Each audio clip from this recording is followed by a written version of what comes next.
কনিচিওয়া। আজকে আমরা শিখব হিরাগানা বর্ণমালার দ্বিতীয় বর্ণ ই। ই বর্ণটি তুলনামূলকভাবে অনেক সহজ। আমরা এখানে দেখতে পাচ্ছি যে ই বর্ণ দেখতে অনেকটা স্মল লেটারের ডাবল আই এর মতো। যেমনটা আমরা হাওয়াই লিখতে যেমন ব্যবহার করি দুটো আই, এটার উচ্চারণও অনেকটা সেরকম। হাওয়াই, হাওয়াই, ই। এটা মনে রাখার জন্য আমরা মনে রাখতে পারি হাওয়াইয়ের শেষে ডাবল আই আছে, সেই ডাবল আইয়ের মতো উচ্চারণ এবং তার গঠন। এটা মনে রাখার জন্য সহজ হবে। যেমনটা বললাম, এর উচ্চারণ অনেকটা ই। যেমন আমরা এখানে দেখতে পারি ইজি বলতে আমরা যেমন বলি ইজি, ইজি, ঠিক সেরকম এর উচ্চারণ। আর এখানে আমরা দেখতে পাচ্ছি যে এটা লিখতে দুইটা স্ট্রোক ব্যবহার করা হয়, উপর থেকে নিচে দুইটা স্ট্রোক আমাদের ব্যবহার করতে হবে। আমরা গতদিন প্রথম বর্ণ আ পড়ার সময় আমরা 3টা স্ট্রোক ব্যবহার করেছিলাম। ই দেখতে আমাদের স্ট্রোক লাগবে 2টা। এখানে আমরা খেয়াল করলে দেখতে পাচ্ছি বিভিন্ন ফন্টে ই বর্ণটি দেখতে ঠিক কেমন। এখানে ট্র্যাডিশনাল, মডার্ন এবং আরও বিভিন্ন রকম ফন্ট আছে একটা ধারণা নেওয়ার জন্য, যাতে পরবর্তীতে পড়ার সময় ই বর্ণ চিনতে অসুবিধা না হয়। মোটামুটি সবগুলো ফন্টেই ই অনেকটা একই রকম, যেমনটা আমরা দেখছি। তাহলে আমরা একটু লেখা শুরু করি। তো প্রথম স্ট্রোক বাম দিক থেকে উপর থেকে নিচে এইভাবে, দ্বিতীয় স্ট্রোক ডান দিকে উপর থেকে নিচে হবে। এটা অপেক্ষাকৃত একটু ছোট স্ট্রোক হবে। আর প্রথম স্ট্রোকের নিচে একটু করে একটু বর্ধিত অংশ যাবে। এটা আসলে কেন এসেছে, জাপানিজ ক্যালিগ্রাফিতে ওরা তুলি ব্যবহার করে, কালি এবং ব্রাশ আর কি। সেটা দিয়ে লেখার সময় একটা কন্টিনিউয়াস প্রসেসে লেখার সময় যখন এক পাশ থেকে তুলিটা নিয়ে সেকেন্ড স্ট্রোক দেয়, তখন হচ্ছে একটা ঘষার কারণে বা টানের কারণে সেই বাড়তি অংশটা তৈরি হয়, যার কারণে এই রকম একটা বড়শির মতো একটা শেপ চলে আসছে আর কি, আংটার মতো। তাহলে আমরা আরেকবার চেষ্টা করি। 1, 2। এবার আমরা একটু ভালোভাবে চেষ্টা করব, একটু প্র্যাকটিস করব।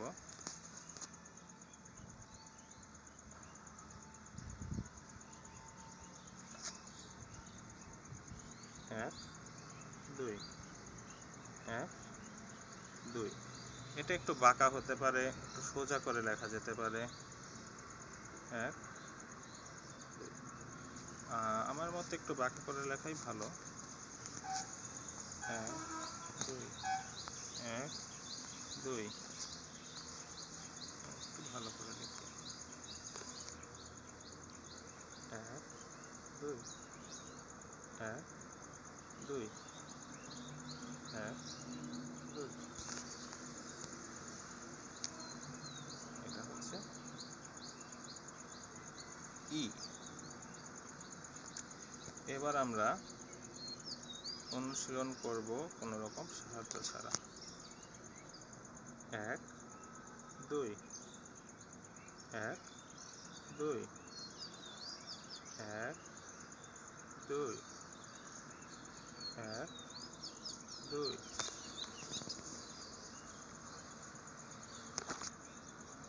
1, 2, 1, 2, 1, 2, এটা হলো ই। আমরা আবার লিখি ই ই ই ই ই, এটা হলো ই। এখন আমরা ই দিয়ে তৈরি কয়েকটি শব্দ দেখব। যেমন আমরা যদি দুইটা ই লিখি পাশাপাশি তাহলে হয় ই, যার মানে হচ্ছে ভালো। ই ই ই ই ই মানে ভালো।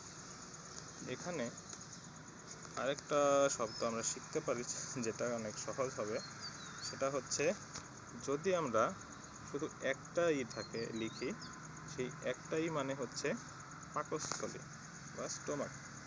ই মানে পাকস্থলী, আর ই ই মানে হচ্ছে ভালো। এখন আমরা আরেকটা শব্দ লিখি, শব্দটা হচ্ছে ইস্যু। ইস্যু মানে চেয়ার, তাহলে ই সু, ইস্যু। ইস্যু মানে চেয়ার। আমরা আবার লিখি ই সু, ইস্যু। ইস্যু মানে চেয়ার। এবার আমরা শিখব আরেকটি শব্দ, এটা খুবই বেশি ব্যবহৃত হয়, এই শব্দ হাই। যখন জাপানিজদের কিছু বলা হয়, তারা যদি সম্মতিসূচক কোনো আনসার দেয় তখন তারা বলে হাই। হাই মানে ইয়েস বা হ্যাঁ। আমরা লিখি, এটা হচ্ছে হা, এটা আরেকটা বর্ণ হা, ই, হাই মানে ইয়েস। এখন আমরা যেহেতু হাই শিখলাম, ইয়েস শিখলাম, সো ই দিয়ে আরেকটা শব্দ আছে যেটা হচ্ছে নো। আমরা সেটাও শিখে রাখতে পারি। তাহলে আমরা নোটা লিখি। নোটা আরো সহজ। নো হচ্ছে ইয়ে, ই এ, ই ই এ, মানে দুইটা ই একটা এ। আমরা লিখে দেখাচ্ছি ই ই এ, ইয়ে। ইয়ে মানে হচ্ছে নো, ইয়ে মানে হচ্ছে নো। আমরা এটাকে লাল কালিতে লিখি, তাহলে হয়তো ভালো দেখাবে।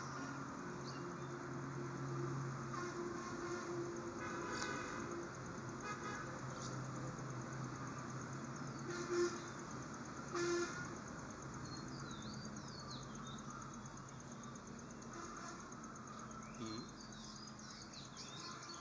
ই এ, ইয়ে। ইয়ে মানে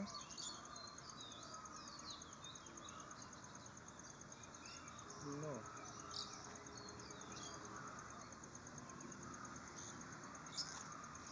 নো।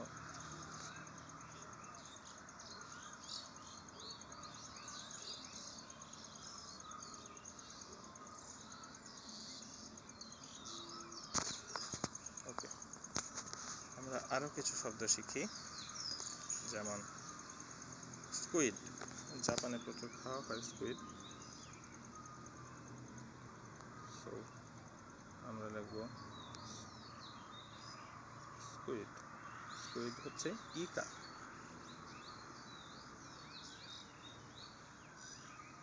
ই কা, ইকা। স্কুইড হচ্ছে ইকা।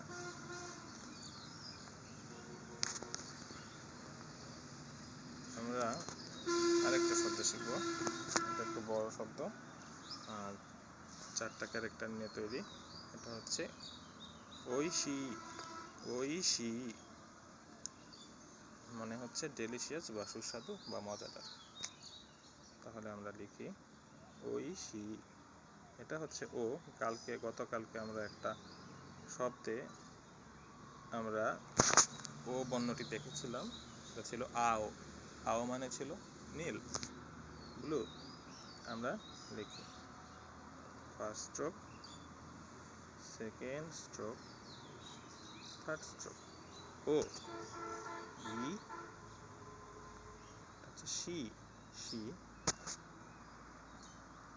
ই ওইশি। ওইশি মানে ডেলিশিয়াস। সো আমরা আরো কিছু বর্ণ শিখতে পারি, আরো কিছু শব্দ শিখতে পারি। আচ্ছা, আমরা আরো কিছু শব্দ এখানে প্র্যাকটিস করি।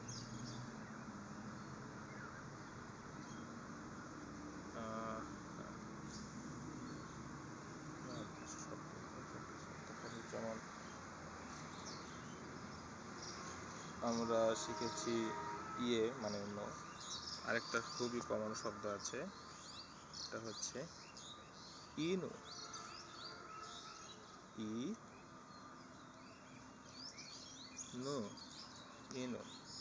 ইনু মানে কুকুর, ডগ।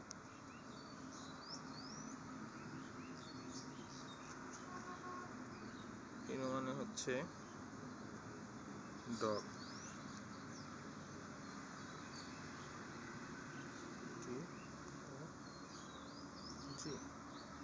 ইনু, ইনু মানে ডগ।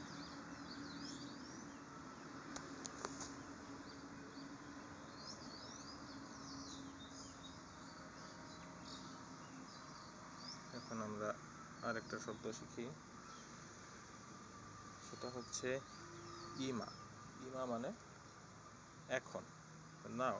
আমরা গতকালকেও মা বর্ণটি দেখেছিলাম, আমরা লিখলে বুঝতে পারবো। ই মা, ইমা। ইমা মানে হচ্ছে নাও, নাও।